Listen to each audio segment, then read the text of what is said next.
Hello ಗೆಳೆಯರೆ, ತಮಗೆಲ್ಲರಿಗೂ ಲಾ ಎಕ್ಸಲೆನ್ಸ್ಗೆ ಸ್ವಾಗತ. ಈ ದಿನದ ಕೋಟ್: ಎಲ್ಲದಕ್ಕೂ ಒಂದು ಕೊನೆ ಇದೆ, ಹಾಗೆಯೇ ನಿಮ್ಮ ಕಷ್ಟಗಳಿಗೂ ಕೂಡ. Charlie Chaplin. 17/1/2022 ಕನ್ನಡದಲ್ಲಿ ದಿ ಹಿಂದೂ ದಿನಪತ್ರಿಕೆ ವಿಶ್ಲೇಷಣೆಯ ಮೊದಲನೇ ಆರ್ಟಿಕಲ್ ಈ ರೀತಿ ಇದೆ: 3 infants die after MMR vaccination ಅಂತಕ್ಕಂಥದ್ದು. ಈ ಒಂದು ಆರ್ಟಿಕಲನ್ನು ನಾವು issues related with the health ಅನ್ನುವಂತಹ ಒಂದು ಸಿಲೆಬಸ್ನ ಅಡಿಯಲ್ಲಿ ನೋಡ್ಕೊಳ್ಬೋದು.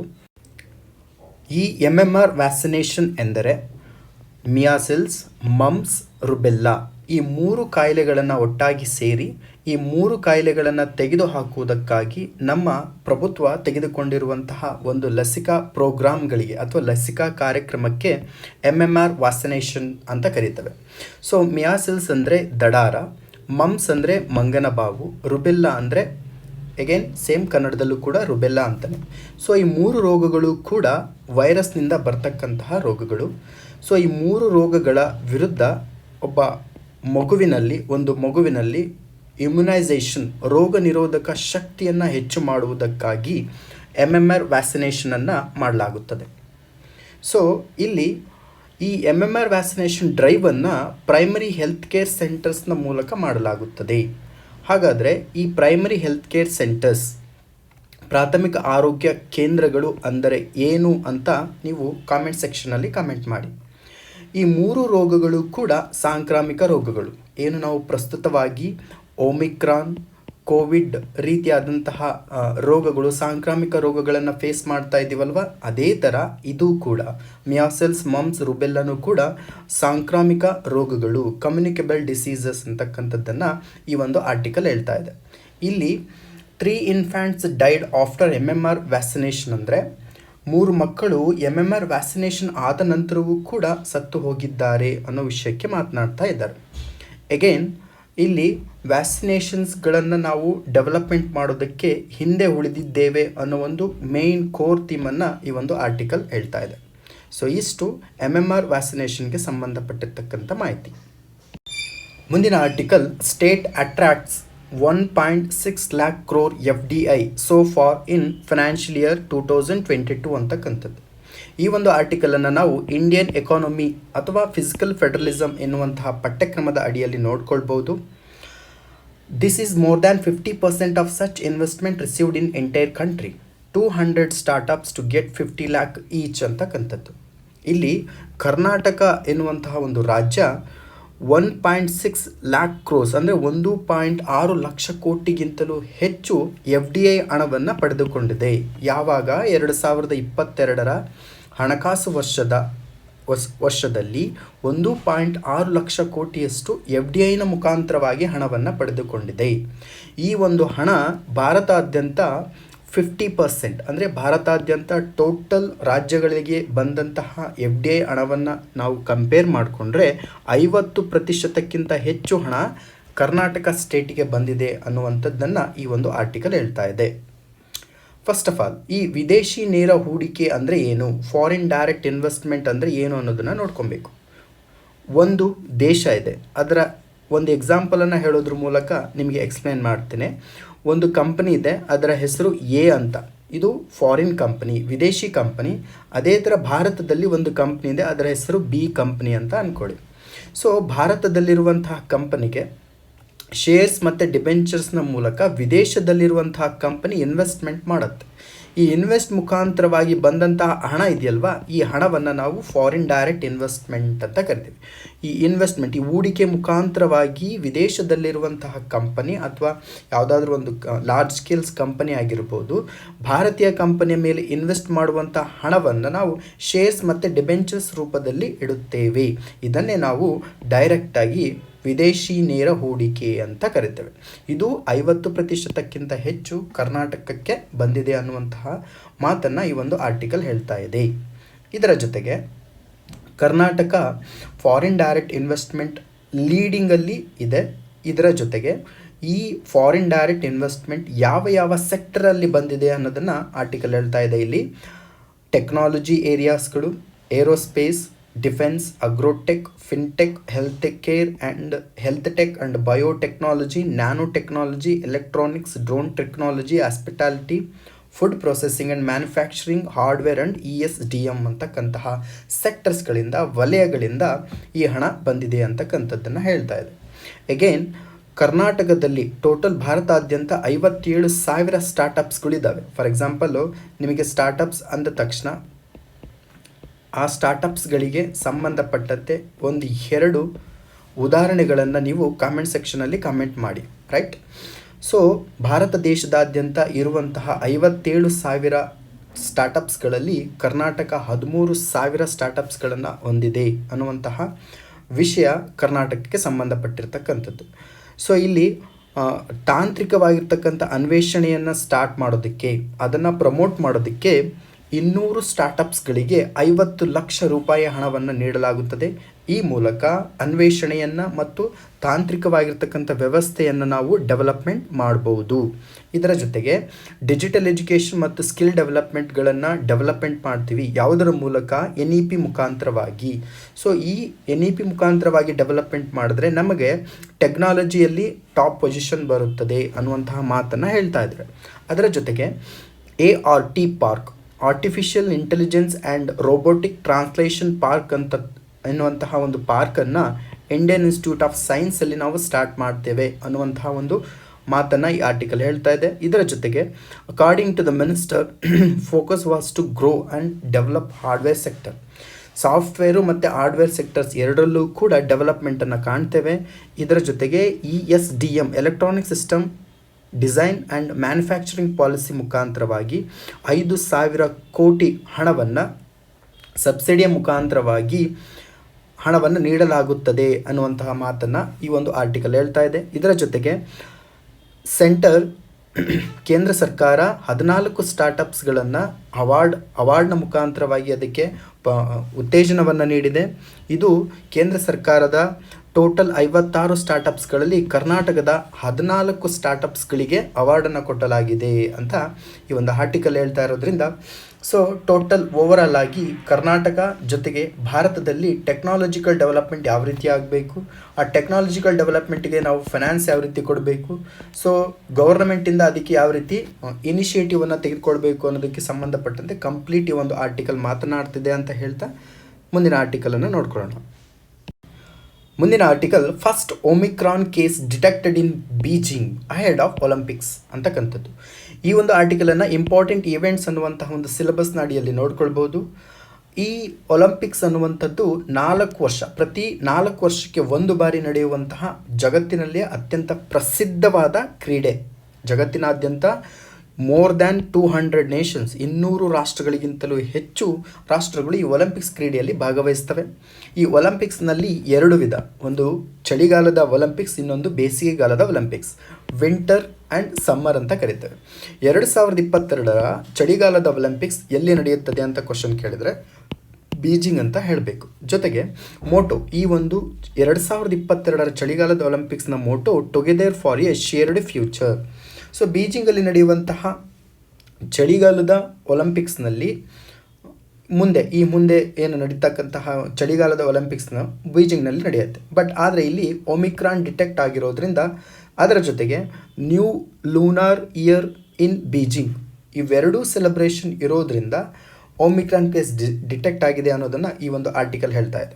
ಸೊ ಇಷ್ಟು ಒಲಿಂಪಿಕ್ಸ್ಗೆ ಸಂಬಂಧಪಟ್ಟಿರ್ತಕ್ಕಂಥ ಮಾಹಿತಿ. ಮುಂದಿನ article, government talk on marital rape a delaying tactic ಅಂತಕ್ಕಂಥದ್ದು. ಈ ಒಂದು ಆರ್ಟಿಕಲನ್ನು ನಾವು ವುಮನ್ ಎಂಪವರ್ಮೆಂಟ್ ಎನ್ನುವಂಥ ಸಿಲೆಬಸ್ಸಲ್ಲಿ ನೋಡ್ಕೊಳ್ಬೋದು, ಮಹಿಳಾ ಸಬಲೀಕರಣ. ಇಲ್ಲಿ ಮೇನ್ ಟಾಪಿಕ್ ಏನು ಅಂದರೆ ವೈವಾಹಿಕ ಅತ್ಯಾಚಾರ, ಮೆರಿಟಲ್ ರೇಪ್ ಬಗ್ಗೆ ಮಾತನಾಡ್ಕೊಳ್ತಾ ಇದ್ದಾರೆ. ಸೊ ಇಲ್ಲಿ ಮೆರಿಟಲ್ ರೇಪ್ಗೆ ಸಂಬಂಧಪಟ್ಟಂತೆ ಯಾವ ರೀತಿಯಾಗಿ ಅಪರಾಧ ಕಾನೂನುಗಳನ್ನು ಸೃಷ್ಟಿ ಮಾಡಬೇಕು, ಕ್ರಿಮಿನಲ್ ಜಸ್ಟಿಸನ್ನು ಸ್ಟಾರ್ಟ್ ಮಾಡಬೇಕು, ಅದಕ್ಕೆ ಸಂಬಂಧಪಟ್ಟಂತೆ ಕನ್ಸಲ್ಟೇಷನ್ ಪ್ರೋಸೆಸ್, ಸಮಾಲೋಚನೆ ಯಾವ ರೀತಿಯಾಗಿ ನಡಿಬೇಕು ಅನ್ನೋ ಒಂದು ವಿಷಯಕ್ಕೆ ಸಂಬಂಧಪಟ್ಟಂತೆ ಕೇಂದ್ರ ಸರ್ಕಾರ ಮಾತನಾಡ್ತಾ ಇದೆ. ಬಟ್ ಈ ಒಂದು ಸಮಾಲೋಚನೆಯಲ್ಲಿ ಯಾವುದೇ ರೀತಿಯಾಗಿರ್ತಕ್ಕಂತಹ ಫಾಸ್ಟ್ ಪ್ರೋಸೆಸ್ ಇಲ್ಲ ಅಂತೇಳಿ ಕೆಲವೊಂದು ಮಹಿಳಾ ಪರ ಹೋರಾಟಗಾರರು ಕೂಡ ಹೇಳ್ತಾ ಇದ್ದಾರೆ. ಸೊ ಮೇನ್ ಟಾಪಿಕ್ಕು ಇಲ್ಲಿ ವೈವಾಹಿಕ ಅತ್ಯಾಚಾರ ಅಂತಕ್ಕಂಥದ್ದು. ನೋಡಿ, IPC ಸೆಕ್ಷನ್ ಅಂತ ಇದೆ, ಇಂಡಿಯನ್ ಪೆನಲ್ ಕೋಡ್ ಸೆಕ್ಷನ್ 375 ವೈವಾಹಿಕ ಅತ್ಯಾಚಾರಕ್ಕೆ ಸಂಬಂಧಪಟ್ಟಂತೆ ಪತಿ ಮತ್ತು ಪತ್ನಿಯ ನಡುವೆ ಇಂಟರ್ ಕೋರ್ಸ್ ಅಂತ ಏನು ಕರಿತೀವಲ್ವ, ಈ ಲೈಂಗಿಕತೆ ಅನ್ನೋ ಒಂದು ವಿಷಯ ಪತ್ನಿಗೆ ಸಹಮತವಾಗಿರಬೇಕು, ಒಪ್ಪಿಗೆ ಇರಬೇಕು. ಆಗಿದ್ದರೆ ಮಾತ್ರ ಅವರು ಇಂಟರ್ ಕೋರ್ಸನ್ನು ಮಾಡ್ಬೋದು, ಲೈಂಗಿಕತೆಯನ್ನು ಮಾಡ್ಬೋದು. ಇಲ್ಲವಾದರೆ ಅದು ಒಂದು ಅತ್ಯಾಚಾರವಾಗಿ ಹೊರಹೊಮ್ಮುತ್ತದೆ ಎನ್ನುವಂತಹ ಒಂದು ಪ್ರಾವಧಾನವನ್ನು IPC ಸೆಕ್ಷನ್ 375 ಅಡಿಯಲ್ಲಿ ಇಟ್ಟಿಲ್ಲ. ಸೊ ಇಲ್ಲಿ ಯಾವುದೇ ಕಾರಣಕ್ಕೂ ಕೂಡ ಪತ್ನಿಯ ಇಷ್ಟವಿಲ್ಲದೆ ಪತಿಯು ಲೈಂಗಿಕತೆಯನ್ನು ಮಾಡುವಂತಿಲ್ಲ ಎನ್ನುವಂತಹ ಒಂದು ಪ್ರಾವಧಾನವನ್ನು ಇಡಿ ಅಂತೇಳಿ ಮಹಿಳಾ ಪರ ಹೋರಾಟಗಾರರು ಅಥವಾ ಮಹಿಳಾ ಹಕ್ಕು ಹೋರಾಟಗಾರರು ಹೋರಾಡ್ತಾ ಇದ್ದಾರೆ. ಸೊ ಇಲ್ಲಿ IPC ಸೆಕ್ಷನ್ 375 ತುಂಬಾ ಇಂಪಾರ್ಟೆಂಟು. ಇದನ್ನ ನೀವು ನೋಟ್ ಡೌನ್ ಮಾಡ್ಕೊಬೇಕು. ಸೊ ಅಪರಾಧ ಕಾನೂನು, ಕ್ರಿಮಿನಲ್ ಲಾ, ಇದಕ್ಕೆ ಸಂಬಂಧಪಟ್ಟಂತೆ ತಿದ್ದುಪಡಿ ಮಾಡಬೇಕು. ಈ ಮೂಲಕ ಮಹಿಳಾ ಸಬಲೀಕರಣವನ್ನು ನಾವು ವೃದ್ಧಿ ಮಾಡಬೇಕು ಅನ್ನೋದನ್ನು ಇಲ್ಲಿ ಆರ್ಟಿಕಲಲ್ಲಿ ಮೇಯ್ನಾಗಿ ಹೇಳ್ತಾ ಇರೋದು. ಓಕೆ, ಗವರ್ನಮೆಂಟ್ ಇದಕ್ಕೆ ಪ್ರತಿಯಾಗಿ ಏನು ಹೇಳ್ತಾ ಇದ್ದಾರೆ, ನಾವು ಸಮಾಲೋಚನೆಯನ್ನು ಮಾಡ್ತಾ ಇದ್ದೀವಿ. ಯಾರ ಜೊತೆಗೆ? ಚೀಫ್ ಮಿನಿಸ್ಟರ್ ಆಫ್ ಸ್ಟೇಟ್, ಎಲ್ಲ ರಾಜ್ಯಗಳ ಮುಖ್ಯಮಂತ್ರಿಗಳ ಜೊತೆಗೆ, ಕೇಂದ್ರಾಡಳಿತ ಪ್ರದೇಶಗಳ ಮುಖ್ಯಮಂತ್ರಿಗಳ ಜೊತೆಗೆ, ಚೀಫ್ ಜಸ್ಟಿಸ್ ಆಫ್ ಇಂಡಿಯಾ ಜೊತೆಗೆ ಮಾತನಾಡ್ತಾ ಇದ್ದೀವಿ, ಹೈಕೋರ್ಟ್ಗಳ ಚೀಫ್ ಜಸ್ಟಿಸ್ ಜೊತೆಗೆ ಮಾತನಾಡ್ತಾ ಇದ್ದೀವಿ, ಜುಡಿಷಿಯಲ್ ಅಕಾಡೆಮೀಸ್ ಜೊತೆಗೆ ಮಾತನಾಡ್ತಾ ಇದ್ದೀವಿ, ಇನ್ನು ಬಾರ್ ಕೌನ್ಸಿಲ್ ಆಫ್ ಹೈಕೋರ್ಟ್ಸ್, ಇನ್ನು ಹಲವಾರು ಜೊತೆ ಮಾತನಾಡ್ತಾ ಇದ್ದೀವಿ ಅಂತ ಹೇಳ್ತಾ ಇದ್ದಾರೆ ಗೌರ್ಮೆಂಟ್ನವರು. ಆದರೆ ಮಹಿಳಾ ಪರ ಹೋರಾಟಗಾರರು ಏನು ಹೇಳ್ತಿದ್ದಾರೆ ಅಂದರೆ, ಈ ಒಂದು ಸಮಾಲೋಚನೆಯಲ್ಲಿ ಮಹಿಳೆಯರನ್ನು ಏನಕ್ಕೆ ಇಗ್ನೋರ್ ಮಾಡ್ತಾ ಇದ್ದೀರಾ? ಈ ಮಹಿಳಾ ಸಬಲೀಕರಣಕ್ಕೆ ಸಂಬಂಧಪಟ್ಟಂತೆ ಈ ಸಮಾಲೋಚನೆಯು ಸ್ಪೀಡಿಯಾಗಿ ನಡೀತಾ ಇಲ್ಲ, ಯಾವುದೇ ಥರ ಉಪಯೋಗಕಾರಿಯಾಗಿಲ್ಲ, ಜೊತೆಗೆ ಇಲ್ಲಿ ಮಹಿಳೆಯರನ್ನು ಸಮಾಲೋಚನೆಯಲ್ಲಿ ಅಳವಡಿಸ್ಕೊಂಡಿಲ್ಲ ಅನ್ನೋ ಒಂದು ವಿಷಯವನ್ನು ಇಲ್ಲಿ ಪ್ರಸ್ತಾಪ ಮಾಡ್ತಾ ಇದ್ದಾರೆ. ಇದರೊಂದಿಗೆ 33% ಪಾರ್ಲಿಮೆಂಟ್ನಲ್ಲಿ, ಸಂಸತ್ತಿನಲ್ಲಿ 33% ನಾವು ಮಹಿಳೆಯರಿಗೆ ರಿಸರ್ವೇಷನನ್ನು, ಮೀಸಲಾತಿಯನ್ನು ಕೊಡಬೇಕು ಅನ್ನೋ ಒಂದು ವಿಷಯಕ್ಕೆ ಸಂಬಂಧಪಟ್ಟಂತೆ 25 ವರ್ಷಗಳಿಂದಲೂ ಕೂಡ ನಾವು ವೆಯ್ಟ್ ಮಾಡ್ತಾ ಇದ್ದೀವಿ. ಅದಕ್ಕೂ ಸಂಬಂಧಪಟ್ಟಂತೆ ಯಾವ ರೀತಿ ಆ್ಯಕ್ಷನನ್ನು ನೀವು ತೆಗೆದುಕೊಂಡಿಲ್ಲ. ಸರ್ಕಾರ ನೇಮಕ ಮಾಡಿರುವಂತಹ 2 ದೊಡ್ಡ ಕಮಿಟಿಗಳಲ್ಲಿ marital rape it is illegal ಅಥವಾ ಕಾನೂನು ಬಾಹಿರವಾದದ್ದು ಅಂತ ಹೇಳಿದ್ರು ಕೂಡ ಸರ್ಕಾರ ಇದಕ್ಕೆ ಸಂಬಂಧಪಟ್ಟಂತೆ ಯಾವ ರೀತಿ ಆ್ಯಕ್ಷನನ್ನು ತೆಗೆದುಕೊಂಡಿಲ್ಲ. ಡಿಸೆಂಬರ್ 16, 2012ರಲ್ಲಿ ನಡೆದಂಥ ಒಂದು ಗ್ರೂಸಮ್ ರೇಪಿಗೆ ಸಂಬಂಧಪಟ್ಟಂತೆ JS ವರ್ಮಾ ಅವರ ಅಧ್ಯಕ್ಷತೆ ಅಡಿಯಲ್ಲಿ ನಿರ್ಮಿಸಲಾದಂತಹ ಅತ್ಯಂತ ದೊಡ್ಡ ಕಮಿಟಿ ಹೇಳಿದ್ದೇನು ಅಂದರೆ, ಮಹಿಳೆಯರ ವಿರುದ್ಧ ಯಾವುದೇ ರೀತಿ ಲೈಂಗಿಕ ಕಿರುಕುಳ ಆದರೆ ಅದಕ್ಕೆ ಪನಿಷ್ಮೆಂಟನ್ನು ಪ್ರೊವೈಡ್ ಮಾಡಬೇಕು, ಇದಕ್ಕೆ ಸಂಬಂಧಪಟ್ಟಂತೆ ನೀವು ಅಮೆಂಡ್ಮೆಂಟನ್ನು ಮಾಡಲೇಬೇಕು ಅಂತ ಹೇಳಿದರು. ಅದರ ಜೊತೆಗೆ ಜಸ್ಟಿಸ್ J ವರ್ಮಾ ಪ್ಯಾನಲ್ ಏನು ಹೇಳಿತ್ತು ಅಂದರೆ, marital rape is also A illegal, ಇದನ್ನು ಕೂಡ ನಾವು ಕಾನೂನಾತ್ಮಕವಾಗಿ ಅಪರಾಧ ಅಂತೇಳಿ ಕನ್ಸಿಡರ್ ಮಾಡಬೇಕು ಅನ್ನೋ ಒಂದು ವಿಷಯವನ್ನು ಕೂಡ JS ವರ್ಮಾ ಕಮಿಟಿ ರಿಪೋರ್ಟ್ ಹೇಳಿತ್ತು. ಅದರ ಜೊತೆಗೆ 14 ಮೆಂಬರ್ ಕಮಿಟಿಯ ಅಧ್ಯಕ್ಷತೆಯನ್ನು ವಹಿಸಿದಂತಹ, ಸರ್ಕಾರದಿಂದ ನೇಮಕವಾದ 14 ಮೆಂಬರ್ಸ್ ಕಮಿಟಿ ಅಧ್ಯಕ್ಷತೆಯನ್ನು ವಹಿಸಿದಂತಹ ಪಾಮ್ ರಾಜ್ಪೂತ್ ಅವರು ಕೂಡ ಮೆರಿಟಲ್ ರೇಪನ್ನು, ವೈವಾಹಿಕ ಅತ್ಯಾಚಾರವನ್ನು ನಾವು ತೆಗೆದುಹಾಕಬೇಕು, ಅದನ್ನು ಕೂಡ ನಾವು ಅಫೆನ್ಸ್ ಅಂತೇಳಿ ಕನ್ಸಿಡರ್ ಮಾಡಬೇಕು ಅನ್ನೋದೊಂದು ಒಂದು ವ್ಯೂವನ್ನು ಕೂಡ ಎಕ್ಸ್ಪ್ರೆಸ್ ಮಾಡಿತ್ತು. ಇಷ್ಟು ಈ ಒಂದು ಆರ್ಟಿಕಲ್ಗೆ ಸಂಬಂಧಪಟ್ಟಿರ್ತಕ್ಕಂಥದ್ದು. ಮುಂದಿನ article, predatory pricing is prising Indian livelihoods apart ಅಂತಕ್ಕಂಥದ್ದು. ಈ ಒಂದು ಆರ್ಟಿಕಲನ್ನು ನಾವು ಇಂಡಿಯನ್ ಎಕಾನಮಿ ಎನ್ನುವಂತಹ ಸಿಲೆಬಸ್ನ ಅಡಿಯಲ್ಲಿ ನೋಡ್ಕೊಳ್ಬೋದು. ಈ ಕೋರ್ ಆಫ್ ದ ಆರ್ಟಿಕಲ್ ಏನು ಅಂತ ಅಂದರೆ ಪ್ರಿಡೇಟರಿ ಪ್ರೈಸಿಂಗ್. ಈ ಪ್ರಿಡೇಟರಿ ಪ್ರೈಸಿಂಗ್ ಬಗ್ಗೆ ನೀವು ತಿಳ್ಕೊಬೇಕಾದ್ರೆ ಒಂದು ಸಣ್ಣದಾಗಿರ್ತಕ್ಕಂಥ ಸ್ಟೋರಿಯನ್ನು ನೀವು ನೆನಪಲ್ಲಿ ಇಟ್ಕೊಬೇಕು. ಫಾರ್ ಎಕ್ಸಾಂಪಲ್, ಒಂದು ದೊಡ್ಡದಾಗಿರ್ತಕ್ಕಂಥ ಒಂದು ಪಾರ್ಕ್ ಇದೆ. ಈ ಪಾರ್ಕಲ್ಲಿ ಒಂದು 50 ಜನನ ಒಳಗಡೆ ಬಿಡ್ತಾರೆ. ಬಿಡುವಂತಹ ಸಂದರ್ಭದಲ್ಲಿ $5 ಪರ್ ಟಿಕೆಟ್, ಅಂದರೆ ಒಬ್ಬ ವ್ಯಕ್ತಿಗೆ $5 ಟಿಕೆಟನ್ನು ಕೊಟ್ಬಿಟ್ಟು ಆ 50 ಮೆಂಬರ್ಸ್ಗಳನ್ನು ಒಳಗಡೆ ಬಿಡ್ತಾರೆ. ಬಿಟ್ಟ ತಕ್ಷಣ ಆ ಓನರ್, ಆ ಟಿಕೆಟ್ ಇಸ್ಕೊಂಡಿರೋ ಓನರ್ ಏನು ಮಾಡ್ತಾನೆ, ಆ ಪಾರ್ಕ್ ಒಳಗಡೆ ಒಂದು ಟೈಗರನ್ನು ಹಾಕ್ತಾನೆ, ಟೈಗರನ್ನು ಬಿಡ್ತಾನೆ. ಸೊ ಟೈಗರನ್ನು ಬಿಟ್ಟಾಗ ಹೊರಗಡೆ ಬರೋದಕ್ಕೆ ಒಂದೇ ಒಂದು ಡೋರ್ ಇರುತ್ತೆ. ಆ ಡೋರಿಂದ ಹೊರಗಡೆ ಬರಬೇಕಾದ್ರೆ $500 ಪೇ ಮಾಡಿಬಿಟ್ಟು ಹೊರಗಡೆ ಬರಬೇಕು. ಸೊ ಹಾಗಾಗಿ $50 ಕೊಟ್ಟು ಒಳಗಡೆ ಬಂದು $500 ಕೊಟ್ಟು ಹೊರಗಡೆ ಹೋಗುವಂತಹ ಒಂದು ಸಿಚುಯೇಷನ್ ಕ್ರಿಯೇಟ್ ಆಗುತ್ತೆ. ಇದನ್ನೇ ನಾವು ಪ್ರಿಡೇಟರಿ ಪ್ರೈಸಿಂಗ್ ಅಂತ ಕರಿತೀವಿ. ಅಂದರೆ ಯಾವುದೇ ಒಂದು organisation irrespective of their local and their pricing technology, they fix their own prices, right? ಇದನ್ನೇ ನಾವು ಪ್ರಿಡೇಟರಿ ಪ್ರೈಸಿಂಗ್ ಅಂತ ಕರಿತೀವಿ. ಈ ಆರ್ಟಿಕಲ್ನ ಕಂಟೆಕ್ಸ್ಟಲ್ಲಿ ಏನು ಹೇಳ್ತಾ ಇದ್ದಾರೆ ಅಂದರೆ, ಟ್ರೆಡಿಷನಲ್ ಡಿಸ್ಟ್ರಿಬ್ಯೂಟರ್ಸ್ ಮತ್ತು B2B ಟೆಕ್ನಾಲಜಿ ನಡುವೆ ಸ್ವಲ್ಪ ಪ್ರಮಾಣದಲ್ಲಿ ಭಿನ್ನಾಭಿಪ್ರಾಯ ಉಂಟಾಗಿದೆ. ಏನು, ಮಹಾರಾಷ್ಟ್ರದ ಒಂದು ಪರ್ಟಿಕ್ಯುಲರ್ ಡಿಸ್ಟ್ರಿಕ್ಟ್, ನಂದೂರ್ಬರ್ ಅಂತಕ್ಕಂಥ ಡಿಸ್ಟ್ರಿಕ್ಟ್ನಲ್ಲಿ ಅವರು ಕೋಲ್ಗೇಟ್ ಟೂತ್ಪೇಸ್ಟ್ಗಳನ್ನು ಬೈ ಮಾಡೋದಕ್ಕೆ ಆಗ್ತಾ ಇಲ್ಲ. ಏನಕ್ಕೆ ಅಂದರೆ, ಅಲ್ಲಿರುವಂತಹ ಕಿರಾಣಾ ಸ್ಟೋರ್ಸ್ಗಳಿಗೆ ಡಿಸ್ಟ್ರಿಬ್ಯೂಟರ್ಸ್ಗಳು ಅಲ್ಲಿಗೆ ಟೂತ್ ಪೇಸ್ಟ್ಗಳನ್ನು ಸಪ್ಲೈ ಮಾಡೋದಕ್ಕೆ ಬಾಯ್ಕಾಟ್ ಮಾಡಿದ್ದಾರೆ, ನಿಷೇಧವನ್ನು ಹೇರಿದ್ದಾರೆ. ಮೇನ್ ರೀಸನ್ ಏನು ಅಂದರೆ ಇಲ್ಲಿರ್ತಕ್ಕಂಥ B2B ಟೆಕ್ನಾಲಜಿಸ್ಟ್ ಮತ್ತು ಡಿಸ್ಟ್ರಿಬ್ಯೂಟರ್ಸ್ಗಳ ನಡುವೆ ಇರುವಂತಹ ಒಂದು ಭಿನ್ನಾಭಿಪ್ರಾಯ. ಏನಕ್ಕೆ ಇವ್ರ ನಡುವೆ ಭಿನ್ನಾಭಿಪ್ರಾಯ ಆಗಿದೆ ಅಂದರೆ ಭಾರತ ದೇಶದಾದ್ಯಂತ 50 ಮಿಲಿಯನ್ಗಿಂತ ಹೆಚ್ಚು ಡಿಸ್ಟ್ರಿಬ್ಯೂಟರ್ಸ್ಗಳಿದ್ದಾರೆ. ಸೊ ಅವರು ತಮ್ಮ ಜೀವನವನ್ನು ಈ ಡಿಸ್ಟ್ರಿಬ್ಯೂಷನ್ ಮೂಲಕ, ಅಂದರೆ ಡಿಸ್ಟ್ರಿಬ್ಯೂಷನ್ ಮಾಡುವುದರ ಮೂಲಕನೇ ನಡೆಸಬೇಕು. ಅದರ ಜೊತೆಗೆ 7 ಲಕ್ಷದಷ್ಟು ವಿಲೇಜಸ್ಗಳಿಗೆ 13 ಮಿಲಿಯನ್ ಲೋಕಲ್ ಸ್ಟೋರ್ಸ್ಗಳ ಮುಖಾಂತರವಾಗಿ ಗ್ರಾಹಕ ಸರಕುಗಳನ್ನು ಒಂದು ಕಡೆಯಿಂದ ಇನ್ನೊಂದು ಕಡೆಗೆ ಸ್ಟೋರ್ಗಳನ್ನು ಏನು ಮಾಡ್ತಾರೆ, ಸರಕುಗಳನ್ನು ಸಪ್ಲೈ ಮಾಡ್ತಾರೆ. ಬಟ್ ಈ B2B ಟೆಕ್ನಾಲಜಿ ಅಡಿಯಲ್ಲಿ ಬರ್ತಕ್ಕಂತಹ ಕೆಲವೊಂದು ಕಂಪ್ನಿ, ಈಗ ರಿಲಯನ್ಸ್, ಜಿಯೋ ಮಾರ್ಟ್, ಉಡಾನ್ ಕಂಪ್ನಿಗಳು ಏನು ಮಾಡ್ತವೆ ಅಂದರೆ ಡೈರೆಕ್ಟ್ಲಿ ಫ್ರಮ್ ದ ಕಂಪನಿಯಿಂದ ಡೈರೆಕ್ಟಾಗಿ ತೆಗೆದುಕೊಂಡು ಕಿರಾಣಾ ಸ್ಟೋರ್ಸ್ಗಳಿಗೆ ಕೆಲವೊಂದು ಅಪ್ಲಿಕೇಶನ್ನ ಮುಖಾಂತರವಾಗಿ ಆ ಲೋಕಲ್ ಸ್ಟೋರ್ಸ್ಗಳಿಗೆ ಸೆಂಡ್ ಮಾಡ್ತಾರೆ. ಸೊ ಅದನ್ನು ಸಪ್ಲೈ ಮಾಡ್ತಾರೆ. ಈ ಮೂಲಕ ಏನಾಗುತ್ತೆ, ಇಲ್ಲಿರ್ತಕ್ಕಂತಹ ಡಿಸ್ಟ್ರಿಬ್ಯೂಟರ್ಸ್ಗಳ ಲೈಫಿಗೆ ಥ್ರೆಟ್ ಆಗ್ತಕ್ಕಂಥದ್ದು. ಈ ಒಂದು ವಿಷಯವನ್ನು ಇಟ್ಕೊಂಡು ಕೋಲ್ಗೇಟಿಗೆ ಸಂಬಂಧಪಟ್ಟಿರ್ತಕ್ಕಂಥ ಪ್ರಾಡಕ್ಟ್ ಕನ್ಸ್ಯೂಮರ್ ಗೂಡ್ಸ್ಗಳನ್ನು ನಾವೇನು ಮಾಡ್ತಾ ಇಲ್ಲ, ಡಿಸ್ಟ್ರಿಬ್ಯೂಟರ್ಸ್ಗಳು ಕಿರಾಣಾ ಸ್ಟೋರ್ಸ್ಗಳಿಗೆ ಕೊಡೋದನ್ನು ಬಾಯ್ಕಾಟ್ ಮಾಡ್ತಾ ಇದ್ದಾರೆ. ಫಾರ್ ಎಕ್ಸಾಂಪಲ್ ಇಲ್ಲೊಂದು ಸಪ್ಲೈ ಚೈನ್ ಮ್ಯಾನೇಜ್ಮೆಂಟನ್ನು ಹೇಳ್ತೀನಿ ನೋಡಿ. ಅಂದರೆ ನಾವು ಏನನ್ನು ಹೇಳ್ತೀವಿ, ಸಪ್ಲೈ ಚೈನ್ ಅಂದರೆ ಪೂರೈಕೆಯ ಸರಪಳಿ ಅಂತ ಕರಿತೀವಿ. For example kirana store in ತಾಡೋಲೆ sells 100 gram tube Colgate toothpaste to the consumer for 55 rupees. ಒಂದು ಕಿರಾಣಾ ಸ್ಟೋರಲ್ಲಿರುವಂತಹ ಒಬ್ಬ ವ್ಯಕ್ತಿ 55 ರೂಪಾಯಿಗೆ 100 ಗ್ರಾಮ್ ಕೋಲ್ಗೇಟ್ ಟೂತ್ಪೇಸ್ಟನ್ನು 55 ರೂಪಾಯಿಗೆ ಮಾರ್ತಾನೆ. ಇವನಿಗೆ ಸಂಬಂಧಪಟ್ಟಂತೆ ಡಿಸ್ಟ್ರಿಬ್ಯೂಟರ್ಸ್ ಎಷ್ಟು ರೂಪಾಯಿಗೆ ತಂದು ಹಾಕ್ತಾನೆ, 45 ರೂಪಾಯಿಗೆ ತಂದು ಹಾಕ್ತಾನೆ. ಇವನು ಕಿರಾಣಾ ಸ್ಟೋರನ್ನು 55 ರೂಪಾಯಿಗೆ ಮಾರ್ತಾನೆ. ಈ ಡಿಸ್ಟ್ರಿಬ್ಯೂಟರ್ಸ್ ಒಂದು ಮ್ಯಾನುಫ್ಯಾಕ್ಚರ್ ಕಂಪನಿಯಿಂದ 40 ರೂಪಾಯಿಗೆ ತೆಗೆದುಕೊಂಡು ಹೋಗ್ತಾನೆ. ಸೊ ಈ ರೀತಿ ಏನಾಗ್ತಾ ಹೋಗುತ್ತೆ, ಪ್ರಾಫಿಟ್ ಆಗ್ತಾ ಹೋಗುತ್ತೆ. ಕರೆಕ್ಟಾಗಿ ನೋಟ್ ಡೌನ್ ಮಾಡ್ಕೊಳ್ಳಿ, 55 ರೂಪೀಸ್, 45 ರೂಪೀಸ್ ಆ್ಯಂಡ್ 40 ರೂಪೀಸ್. ಈ ರೀತಿಯಾಗಿ ಇನ್ಕ್ರೀಸ್ ಆಗ್ತಾ ಹೋಗುತ್ತೆ. ಸೊ ಈ ರೀತಿಯಾಗಿ ಇನ್ಕ್ರೀಸ್ ಆಗ್ತಾ ಹೋದಾಗ ಡಿಸ್ಟ್ರಿಬ್ಯೂಟರ್ಸ್ಗಳು ಏನಾಗ್ತಾರೆ, ಸೇಫ್ ಝೋನ್ ಆಗ್ತಾ ಹೋಗ್ತಾರೆ.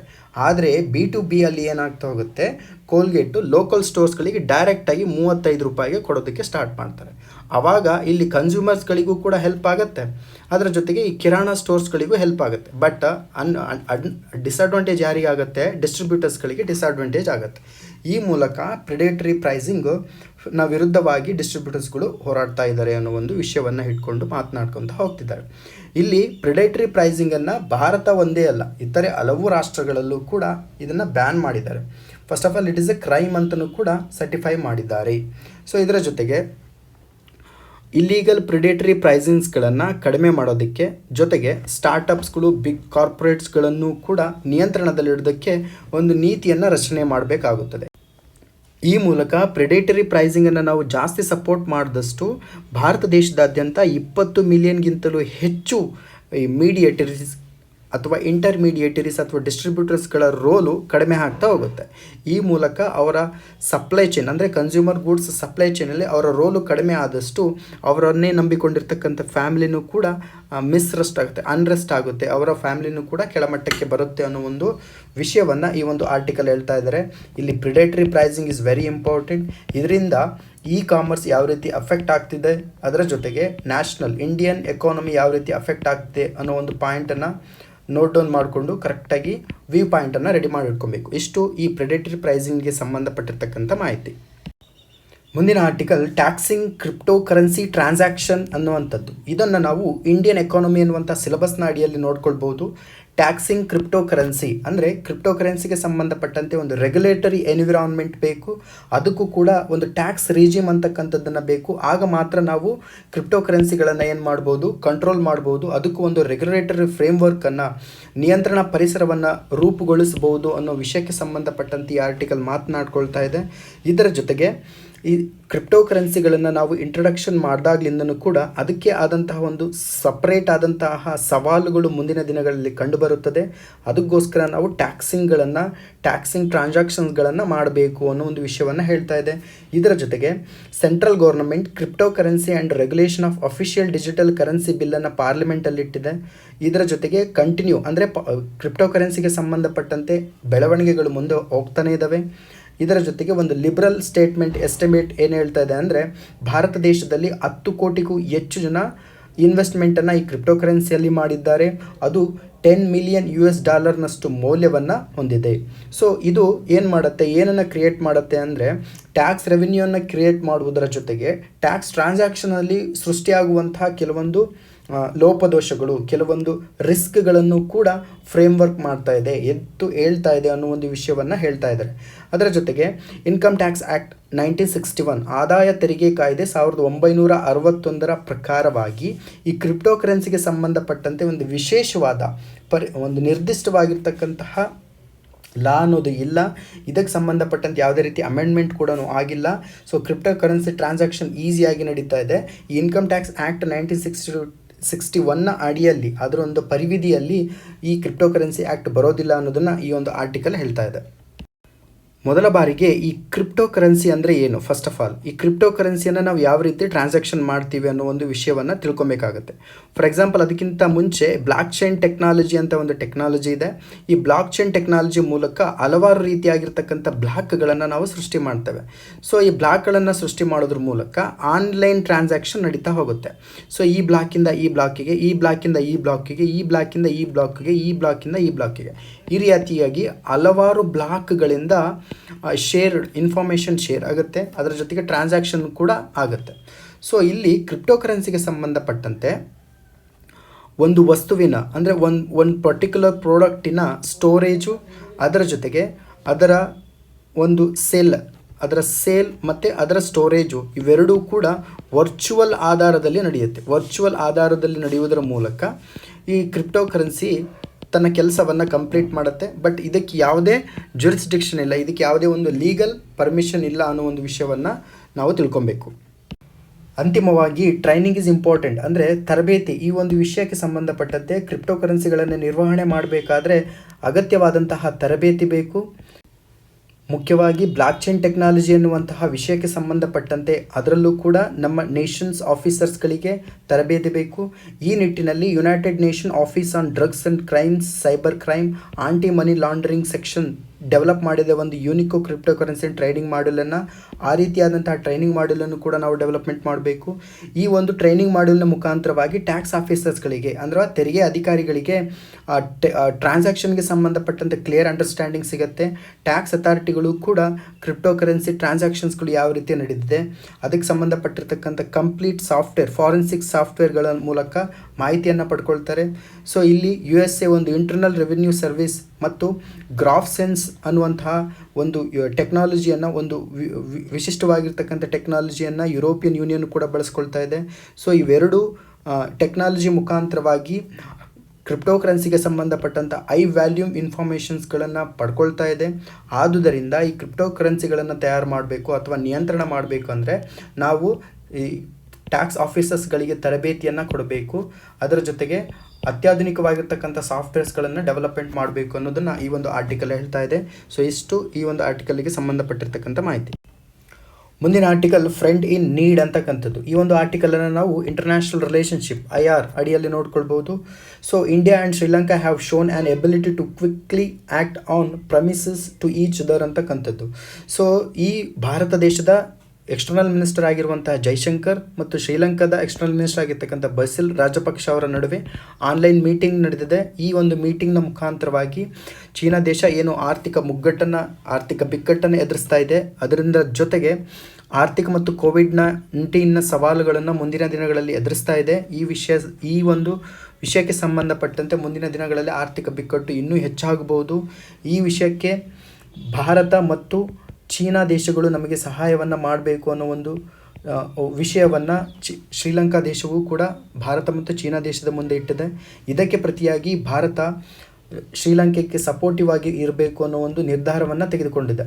ಸೊ ಇದರ ಜೊತೆಗೆ ಭಾರತ ಶ್ರೀಲಂಕಾದ ನಡುವೆ ರಿಲೇಷನ್ಶಿಪ್ ಸಂಬಂಧ ಹೆಚ್ಚಾಗಬೇಕು. ಅದರ ಜೊತೆಗೆ ಶ್ರೀಲಂಕಾ ಒಂದು ಆಟೋನಮಿ ದೇಶವಾಗಿ ಇನ್ಕ್ರೀಸ್ ಆಗಬೇಕು, ಡೆವಲಪ್ಮೆಂಟ್ ಆಗಬೇಕು ಅನ್ನೋ ಒಂದು ವಿಷಯವನ್ನು ಕೂಡ ಪ್ರಸ್ತಾಪ ಮಾಡಿದೆ. ಶ್ರೀಲಂಕಾದ GDP ಕೂಡ ತುಂಬಾ ಕೆಳಮಟ್ಟದಲ್ಲಿದೆ. ಅದರ ಟೂರಿಸಂ, ಎಕ್ಸ್ಪೋರ್ಟ್ಸ್, ರೆಮಿಟೆನ್ಸ್ ಮತ್ತು ಫಾರಿನ್ ರಿಸರ್ವ್ ತುಂಬಾ ಕೆಳಮಟ್ಟದಲ್ಲಿದೆ. 2019ರಲ್ಲಿ $7.5 ಬಿಲಿಯನ್ ಇದ್ದಂತಹ ಒಂದು GDPಯ ಮೌಲ್ಯ 2021ಕ್ಕೆ $1.6 ಬಿಲಿಯನ್ಗೆ ಕೆಳಮಟ್ಟದಲ್ಲಿ ಕುಸಿದಿದೆ. ಅದರ ಜೊತೆಗೆ 2022ರಲ್ಲಿ $7 ಬಿಲಿಯನ್ ಹಣವನ್ನು ರೀಪೇಮೆಂಟ್ ಮಾಡಬೇಕು. ಸೊ ಈ ಎಲ್ಲ ನಿಟ್ಟಿನಲ್ಲಿ ಶ್ರೀಲಂಕಾ ಮುಂದಿನ ದಿನಗಳಲ್ಲಿ ಆರ್ಥಿಕ ಬಿಕ್ಕಟ್ಟನ್ನು ಎದುರಿಸಲಿದೆ. ಇದಕ್ಕೆ ಪರಿಹಾರವಾಗಿ ಭಾರತ ಮತ್ತು ಚೀನಾ ಇದಕ್ಕೆ ಸಪೋರ್ಟಿವ್ ಆಗಿ ನಿಂತುಕೊಂಡಿದೆ. ಇದರ ಜೊತೆಗೆ ಬೀಜಿಂಗ್ 1.5 ಬಿಲಿಯನ್ ಅಮೌಂಟಷ್ಟು ಹಣವನ್ನು ಕರೆನ್ಸಿ ಸ್ವಾಪ್ ಅಗ್ರಿಮೆಂಟ್ನ ಮೂಲಕ ವಿಸ್ತರಣೆಯನ್ನು ಮಾಡಿದೆ. ಇದಕ್ಕೆ ಪ್ರತಿಯಾಗಿ ಭಾರತ ಲೈನ್ಸ್ ಆಫ್ ಕ್ರೆಡಿಟ್ ಎನ್ನುವಂತಹ ಒಂದು ಹೊಸದಾದ ಫೋರ್ ಪ್ರೊಂಗ್ಡ್ ಇನಿಷಿಯೇಟಿವ್ ಎನ್ನುವಂತಹ ಒಂದು ಇನಿಷಿಯೇಟಿವ್ ಮುಖಾಂತರ ಫ್ಯೂಯಲ್ಲು, ಫುಡ್ ಮತ್ತು ಮೆಡಿಸಿನ್ಸು ಕರೆನ್ಸಿ ಸ್ವಾಪ್ನ ಒಂದು ಲೈನ್ಸ್ ಆಫ್ ಕ್ರೆಡಿಟನ್ನು ಎಕ್ಸ್ಟೆಂಡ್ ಮಾಡಿದೆ. ಸೊ ಕಾಮೆಂಟ್ ಸೆಕ್ಷನಲ್ಲಿ ಲೈನ್ಸ್ ಆಫ್ ಕ್ರೆಡಿಟ್ ಅಂದರೆ ಏನು ಅಂತೇಳಿ ನೀವು ಕಾಮೆಂಟ್ ಮಾಡಿ. ಇದರ ಜೊತೆಗೆ ಭಾರತ $400 ಮಿಲಿಯನ್ ಹಣವನ್ನು ಸಾರ್ಕ್ ಕರೆನ್ಸಿ ಸ್ವಾಪ್ನ ಅಡಿಯಲ್ಲಿ ಅರೇಂಜ್ಮೆಂಟನ್ನು ಮಾಡಿದೆ. ಅದರ ಜೊತೆಗೆ 500 ಮಿಲಿಯನ್ ಸೆಟಲ್ಮೆಂಟ್ಸ್ಗಳನ್ನು ಪಾರ್ಷಿಯಲ್ ಡೆಫರಲ್ ಆಗಿ ಕೂಡ ಅಗ್ರಿಮೆಂಟನ್ನು ಸೈನ್ ಮಾಡಿದೆ. ಇದರ ಜೊತೆಗೆ ಭಾರತ ಮತ್ತು ಶ್ರೀಲಂಕಾದ ರಿಲೇಷನ್ಶಿಪ್ ಇನ್ಕ್ರೀಸ್ ಆಗೋದಕ್ಕೋಸ್ಕರ ಕಮ್ಯುನಿಕೇಷನನ್ನು ಕೂಡ ಡೆವಲಪ್ಮೆಂಟ್ ಮಾಡ್ತಿದ್ವಿ. ಮುಂದಿನ ದಿನಗಳಲ್ಲಿ ನಾವು ಉತ್ತಮ ಸ್ನೇಹಿತರಾಗಿ ಮುಂದಿನ ದಿನಗಳಲ್ಲಿ ಇರ್ತೇವೆ ಅನ್ನೋ ಒಂದು ವಿಷಯವನ್ನು ಕೂಡ ಭಾರತ ಮತ್ತು ಶ್ರೀಲಂಕಾದ ನಡುವೆ ಮೀಟಿಂಗ್ನಲ್ಲಿ ನಿರ್ಧಾರವನ್ನು ತೆಗೆದುಕೊಳ್ಳಲಾಗಿದೆ. ಇಷ್ಟು ಈ ಒಂದು ಆರ್ಟಿಕಲ್ಗೆ ಸಂಬಂಧಪಟ್ಟಿರ್ತಕ್ಕಂಥದ್ದು. ಮುಂದಿನ ಆರ್ಟಿಕಲ್ ವಾಲ್ಕನೋ ಕಾಸ್ಡ್ ಸಿಗ್ನಿಫಿಕೆಂಟ್ ಡ್ಯಾಮೇಜ್ ಅಂತಕ್ಕಂಥದ್ದು. ಈ ಒಂದು ಆರ್ಟಿಕಲನ್ನು ನಾವು ನ್ಯಾಷನಲ್ ಕೆಲಾಮಿಟೀಸ್, ಸ್ವಾಭಾವಿಕ ವಿಕೋಪಗಳು ಎನ್ನುವಂತಹ ಆರ್ಟಿಕಲ್ನ ಅಡಿಯಲ್ಲಿ ನೋಡ್ಕೊಳ್ಬೋದು. Underwater eruption in Tonga triggers tsunami waves and flooding Pacific coastlines ಅಂತಕ್ಕಂಥದ್ದು. ನೋಡಿ, ಅಂಡರ್ ವಾಟರಲ್ಲಿ ಅಂದರೆ ನೀರಿನ ಅಡಿಯಲ್ಲಿ ಆದಂತಹ ಜ್ವಾಲಾಮುಖಿಯು ಸುನಾಮಿ ವೇವ್ಸ್ಗಳನ್ನು ಮತ್ತು ಪೆಸಿಫಿಕ್ ಕೋಸ್ಟ್ ಲೈನ್ಸ್ಗಳಲ್ಲಿ ಪೆಸಿಫಿಕ್ ಕರಾವಳಿ ಪ್ರದೇಶಕ್ಕೆ ಸ್ವಲ್ಪ ಪ್ರಮಾಣದಲ್ಲಿ ಪ್ರವಾಹವನ್ನು ಕೂಡ ಉಂಟು ಮಾಡಿದೆ. ಈ ಒಂದು ಪ್ರದೇಶದಲ್ಲಿ ಕಾಣ್ತಾ ಇದೆಯಲ್ವ, ಟೋಂಗಾ ಅನ್ನುವಂತಹ ಪ್ರದೇಶ ಸೌತ್ ಪೆಸಿಫಿಕ್ ರೀಜನಲ್ಲಿ ಕಂಡುಬರುತ್ತೆ. ಇಲ್ಲಿ ಫಿಜಿ ದೇಶ ಇದೆ. ಸೊ ಇದರ ಕೆಳಗಡೆ ಕಂಡು ಬರ್ತಕ್ಕಂಥದ್ದು ಟೋಂಗಾ ಅಂಡರ್ ವಾಟರ್ ವಾಲ್ಕನೋ ಆಗಿದೆ. ಈ ಮೂಲಕ ಬೃಹತ್ ಪ್ರಮಾಣದ ಕೆಲವೊಂದು ತೊಂದರೆಗಳು, ಕೆಲವೊಂದು ದೊಡ್ಡ ಸಮಸ್ಯೆಗಳು ಈ ಒಂದು ಟೋಂಗಾದಲ್ಲಿ ನಡೆದಂತಹ ಜ್ವಾಲಾಮುಖಿಯಿಂದಾಗಿದೆ. ಈ ಟೋಂಗಾ ಅಂತಕ್ಕಂಥದ್ದು ಜ್ವಾಲಾಮುಖಿಯ ಒಂದು ದ್ವೀಪ ರಾಷ್ಟ್ರವಾಗಿದ್ದು, ಈ ದ್ವೀಪ ರಾಷ್ಟ್ರದಲ್ಲಿ ಹುಂಗಾ ಹೂ ಪಾಪಿ ಅಂತಕ್ಕಂಥ ಒಂದು ಪ್ಲೇಸ್, ಇದು ಟೋಂಗಾ ಎನ್ನುವಂತಹ ಪ್ರದೇಶದಲ್ಲಿ ಬರುತ್ತೆ. ಇಲ್ಲಿ ಆ್ಯಕ್ಚುಲಿ ವಾಲ್ಕನಿಕ್ ಎರಪ್ಷನ್ ಆಗಿದೆ. ಇಲ್ಲೆಲ್ಲ ನೋಡ್ಬೋದು ನೀವು, ಕ್ಲಿಯರ್ ಪಿಕ್ಚರ್ ಕಾಣ್ತಾ ಇದೆ. ಈ ಒಂದು ವಾಲ್ಕನಿಕ್ ಎರಪ್ಷನ್ನಿಂದ ಪೆರು, ಕ್ಯಾಲಿಫೋರ್ನಿಯಾ ಅಂದರೆ ಸಿಟಿ ಆಫ್ ಸಾಂತಾ ಕರ್ಜಾ ಅಂತ ಕರಿತೀವಿ ಕ್ಯಾಲಿಫೋರ್ನಿಯಾಗೆ, ಈ ಪ್ರದೇಶಕ್ಕೂ ಕೂಡ ಈ ಜ್ವಾಲಾಮುಖಿಯ ಒಂದು ಬಿಸಿ ತಟ್ಟಿದೆ ಅಂತ ಹೇಳ್ಬೋದು. ಅದರ ಜೊತೆಗೆ ವಾಲ್ಕನೋ ಎರಪ್ಷನ್ಸ್ಗಳು ನಮಗೆ ಯೂಶುವಲ್ ಆಗಿ 3 ಟೈಪ್ಸ್ ಇದೆ. ಸೊ ವಾಲ್ಕನಿಕ್ ಆ್ಯಕ್ಟಿವಿಟೀಸ್ಗಳನ್ನು ನೋಡಿದಾಗ ನಮಗೆ ಓನ್ಲಿ 3 ಟೈಪ್ಸ್ ವಾಲ್ಕನಿಕ್ ಎರಪ್ಷನ್ಗಳನ್ನು ನಾವು ಕಾಣ್ತೀವಿ. ಸೊ ಆ 3 ಟೈಪ್ಸ್ ವಾಲ್ಕನಿಕ್ ಎರಪ್ಷನ್ಸ್ಗಳು ಯಾವುದು ಅನ್ನೋದನ್ನು ಕಾಮೆಂಟ್ ಸೆಕ್ಷನಲ್ಲಿ ಕಾಮೆಂಟ್ ಮಾಡಿ ಅಂತ ಹೇಳ್ತಾ, so this is about volcanic eruption. 2021ರ GS1 ಪೇಪರಲ್ಲಿ, UPSCಯಲ್ಲಿ ನಡೆದಂತಹ GS1 ಪೇಪರಲ್ಲಿ mention the global occurrence of volcanic eruption in 2021 and their impact on regional environment ಅಂತ ಒಂದು ಪ್ರಶ್ನೆಯನ್ನು ಕೇಳಿದ್ದ. ಇದು 150 ಪದಗಳಿಗೆ ಸಂಬಂಧಪಟ್ಟಿರ್ತಕ್ಕಂಥದ್ದು ಮತ್ತು 10 ಅಂಕಗಳಿಗೆ ಕೇಳಿರ್ತಕ್ಕಂಥ ಕ್ವಶನ್ನು. ಆದುದರಿಂದ ಜಗತ್ತಿನಾದ್ಯಂತ ಜ್ವಾಲಾಮುಖಿ ಎಲ್ಲೇ ನಡೆದ್ರು ಜ್ವಾಲಾಮುಖಿ ಪ್ರದೇಶಗಳನ್ನು ಕೂಡ ನಾವು ನೋಟ್ ಡೌನ್ ಮಾಡ್ಕೊಬೇಕು. ಆ ಜ್ವಾಲಾಮುಖಿ ಸುತ್ತಮುತ್ತಲಿರುವಂತಹ ಪ್ಲೇಸಸ್ಗಳು ಕೂಡ ನಮಗೆ ಹೆಲ್ಪ್ ಆಗುತ್ತೆ. ಇಷ್ಟು ಈ ದಿನದ ಕನ್ನಡದಲ್ಲಿ ದಿ ಹಿಂದೂ ದಿನಪತ್ರಿಕೆಯ ವಿಶ್ಲೇಷಣೆಗೆ ಸಂಬಂಧಪಟ್ಟಿರ್ತಕ್ಕಂಥ ಮಾಹಿತಿ. ಸೊ ಇಲ್ಲಿರುವಂತಹ ಪ್ರತಿಯೊಂದು ಆರ್ಟಿಕಲ್ ನಿಮಗೆ ಅರ್ಥ ಆಗಿದೆ ಅಂತ ನಾನು ಭಾವಿಸ್ಕೊಳ್ತೀನಿ. Thank you one and all.